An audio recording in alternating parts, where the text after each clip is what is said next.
for us to become a big company, that was actually never a dream. I didn't have the faintest idea what I was doing. Every time I turn around, it gets bigger. So the crane industry was definitely the best. Why don't you jump in here? By the time I finish this conversation, we must have found another crane.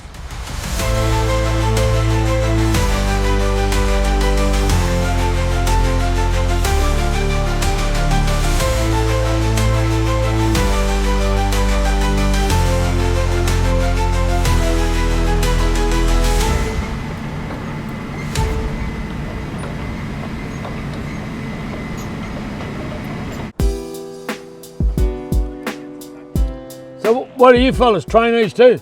Nah. Hey? Nah, too old to be a trainee. You only look young. I am, but I'm not that young. No. How old are you? 23. Oh, fucking so old. Fucking. I'm only 50 years older than you. I don't look a day over 40. No. I concentrated on working from when I was first come to Sydney. I'd worked for about 12 months up in the country. Then when I come to Sydney, I was just 16 and I was earning nearly twice as much money as a general person of 40 years of age. Unbelievable money, but work 7 days a week, 10 and 12 hours a day.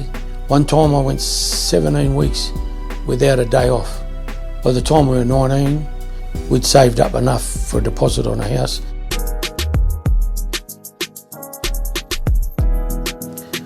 I came through to the business, it was a bit fortunate.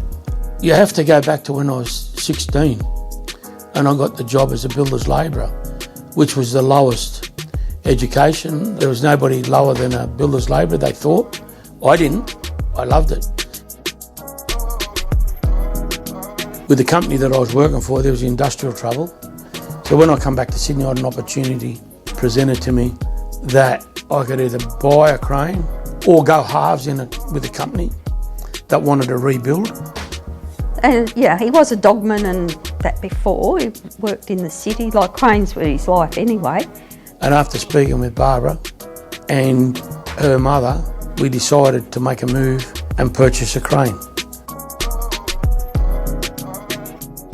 Barbara and her mother had other business opportunities, childminding. Now, first of all, my mum was looking to invest into something. Both of us loved children, so she thought maybe we'll do a childminding centre, because the qualifications and that weren't that hard in those days. But at the same time, because of the crane industry, anyway, an opportunity came to buy a crane. And she adored Jon, so we invested in a crane.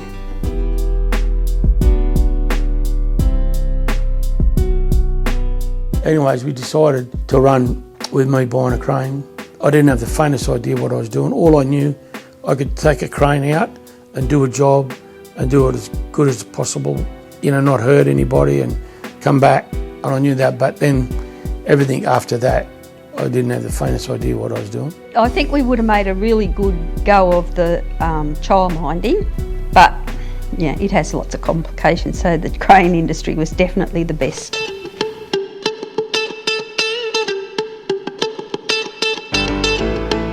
We moved into the house when we were 20, but by the time I was 30 and buying our first crane, our assets had grown in Penrith because it expanded.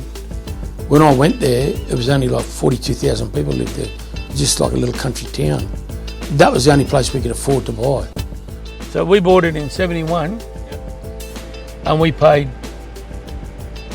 $21,700 for it. I remember Mum and Dad buying their first crane, but I didn't really take much notice of it until it come home and it was parking outside on the street. The reason what hit me is then we started washing it. Me and Nathan went out there and and I thought, oh wow, look at this big thing. And then we started washing it every weekend after that, I suppose. First memory of a crane was realistically, my father used to bring the crane home regularly in the afternoon, and we used to park it out the side of the house, and the crane eventually destroyed the road, and we actually had to replace the road beside the house, and that slab is still there on the road today. Yeah, well, I was there because I went in to make Sean's bed, and I looked out the window, and the council were going around there and all their mouths dropped. You know, like you see in the cartoons. The hole was about that deep. That's like...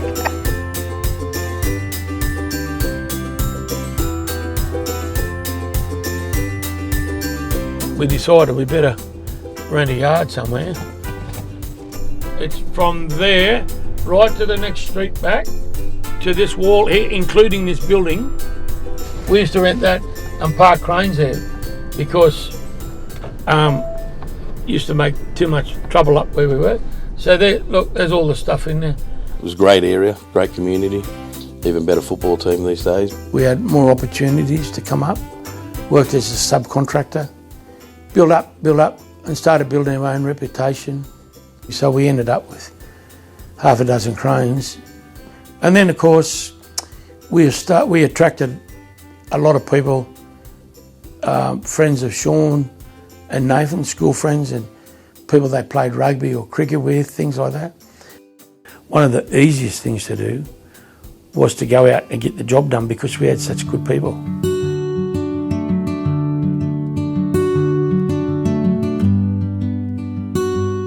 So we rented this place here with a little shed on it, and we rented that. I put that fence up for about maybe 18 months, 2 years until our yard got developed.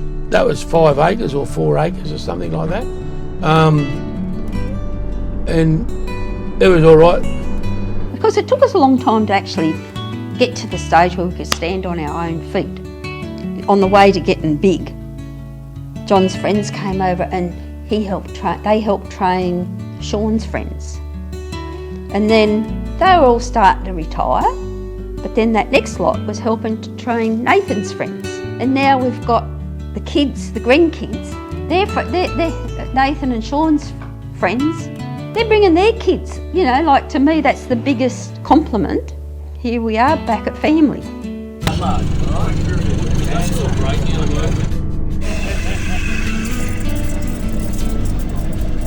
My mother and father, they started the business. They worked to build it up, and then me and Sean jumped in.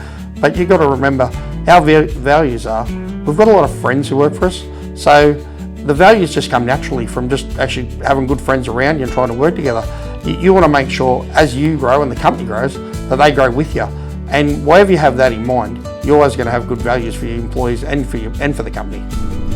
People can work for a lot of companies and be a number in a payroll, and that's not us. Our value there is when you work for friends, you can count on those people. Most of the people that we've employed over the years have come from being a dogman, then a crane driver, and now they're in management positions as supervisors. They're not part of the furniture, they are part of the team. You get a job and it becomes a career. Career is something that people are looking for. We're looking for recognition of hard work. That's pride in everybody that's come to us and helped us rise. Because if we didn't have all these good workers and people who believed in us, we wouldn't have the workforce we've got today. You know, 35 years when I started, it was just a job, and now it's become a big business.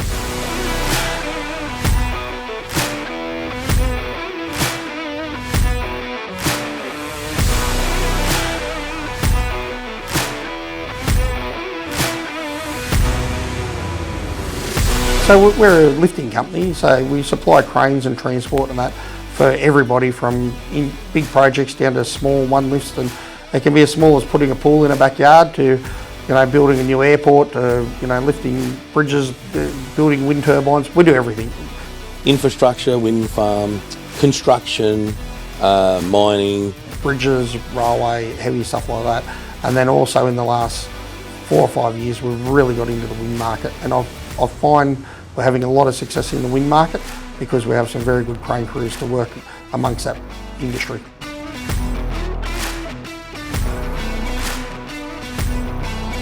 Most companies, might have 25 to 50 cranes. Us with 250 to 300 cranes or 280 cranes. That definitely allows you to be able to supply. Yes, they cost a lot of money, but yes, you can do a lot of work too. With investing into later model cranes with more technology, more efficiency, better lifting capacity, better training.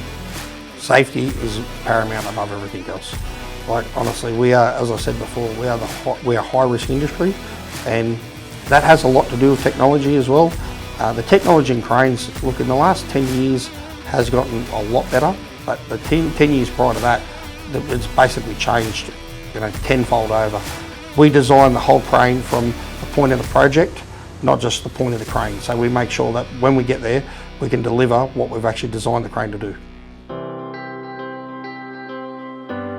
What a change. And the way that we used to build things when I started, everything was by hand.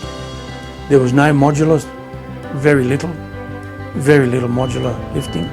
But now it's just all like building blocks, basically. There's three really big players in Australia. I think we fit inside that top three. In saying that, we're most probably the biggest family-owned company. There's a saying that we've always used, if you're not growing, you're going. In our world, in the infrastructure, in the crane world and infrastructure and all that, there's always somewhere else to go. There's always more work to do. Me and Sean have always looked across basically anywhere where there's an opportunity to see what we can do. You need to invest to be able to do those opportunities as well, and that's all part of growing your company.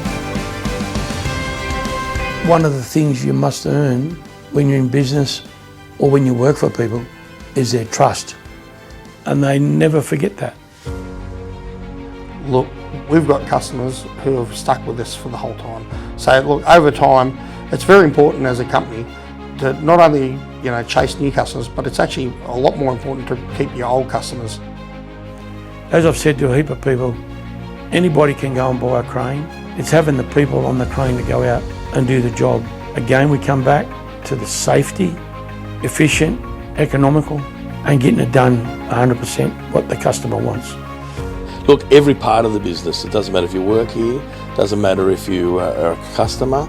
I think being there for 45 years says something that there's experience there. You can't buy experience, you've got to just do the work, and the experience comes with you. You can be up and down a little bit on a price on a job, but that doesn't win a job these days. Actually winning a job is actually having a safe and reliable crane, a crew that know what they're doing. If you don't know what you're doing, you're not going to be around for 45 years. When a person rings you for a crane and says, hey look mate, I need it here at 7 o'clock in the morning, that means, be there at 10 to 7, go and find out what the customer needs and go and do the job. And I think when other people think about Borger cranes, you have this, people just think of this big lifting company, that do projects all over Australia. I think it invokes people on site think, if we get them here, we know it's going to be safe.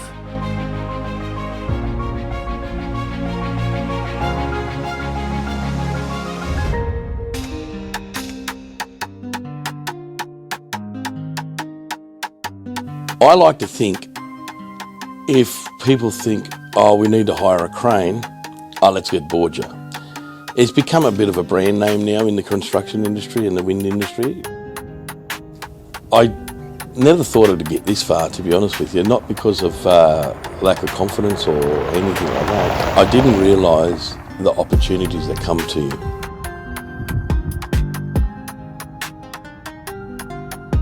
If you said to me, would we have 2,000 people employed in the next 10 years, that would not surprise me.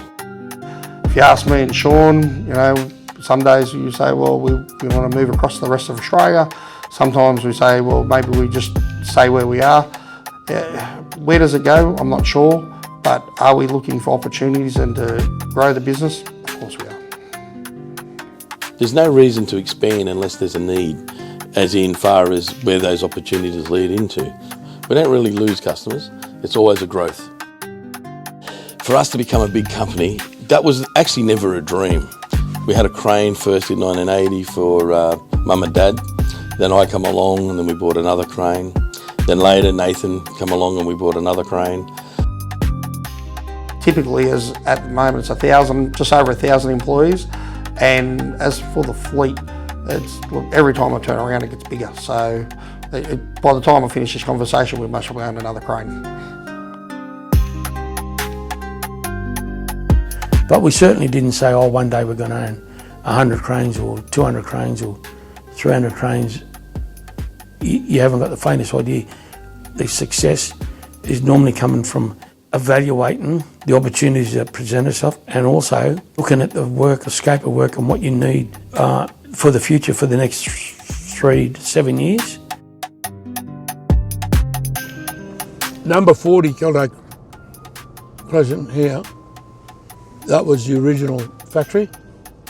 We bought that land in about 2008, I'm guessing, and we moved in about 2010. It was 14,000 square, about 14,000 square metres. It went to that fence over there, all the way to the back fence. We built this as a facility to service the cranes. The fueling was always done here, but half of this land here was just dirt. Because by the time we moved in this, we didn't have enough money to concrete this for a while. Say hello to Bill 1 second. The secret of my success, of our success, my family's success, it sort of goes back to Barbara and her support for my wild dreams, you know. But he would have needed me to do the invoices, the accounting side. Actually, I knew nothing about the accounting side to start with. I didn't take commerce at school. I should have. If I'd known what was going to happen, I would have definitely taken commerce at school. But lucky I was okay at maths. You know, he was a pretty smart person and we both worked for a future. Because we lost our first baby, I think we were really tuned into making a life, making a family, making a life. We already had the family we wanted, and we took the opportunities. Of course I trusted him. She had a lot of faith in me, blind faith maybe. He's really good at the business side, the charisma side, bringing in the work. Most people like him. I don't know why, but they do. But anyways, and we survived all the way through. But the success of our business, one of the main reasons is we've always stuck together as a family. Because to be honest with you, the family is far more important than a business. And with our children and our grandchildren, as I said, we include them and pick them up and take them with us on this journey. They don't have to go on the journey if they don't want to. They're not forced to. We actually both complement each other, I think. Without each other, we wouldn't have been able to do it. I think because we were young and we started off in hard times and we've gone through hard times, luckily we always stick together when things go bad, we always stick together. You always have two different ends of the stick, I guess. Yeah.